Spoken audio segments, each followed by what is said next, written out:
Satu insiden jalan raya dilaporkan berlaku di Pekan Nenas, Pontian, Johor melibatkan sebuah Pro 2 Myvi bernombor pendaftaran JTG 3541.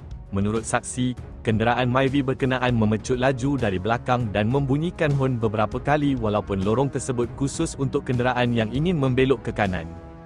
Saksi memberhentikan kenderaannya untuk bertanya mengenai tindakan tersebut.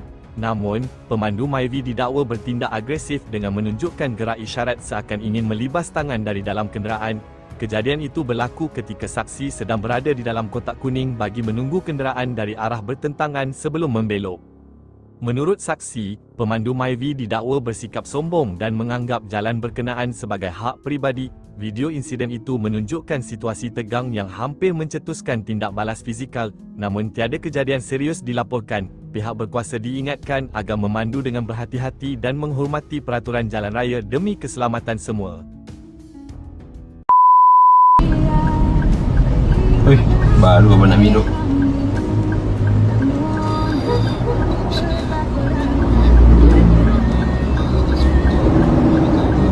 Kereta belakang ni dia nak terus.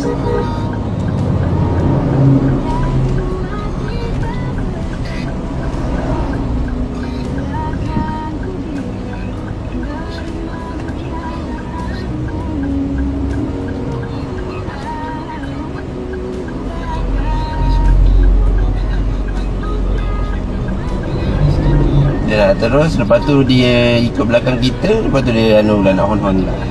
Hon lagi sekali abang turun. Dia macam-macam tengah lapar ni.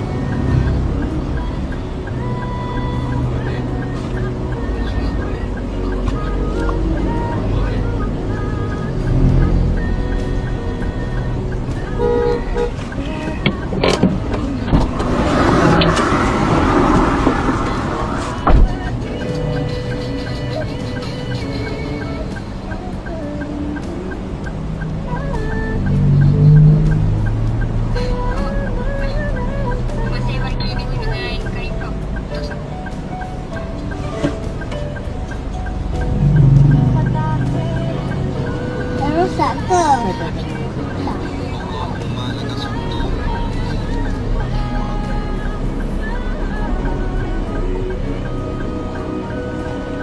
Dia badai ibu.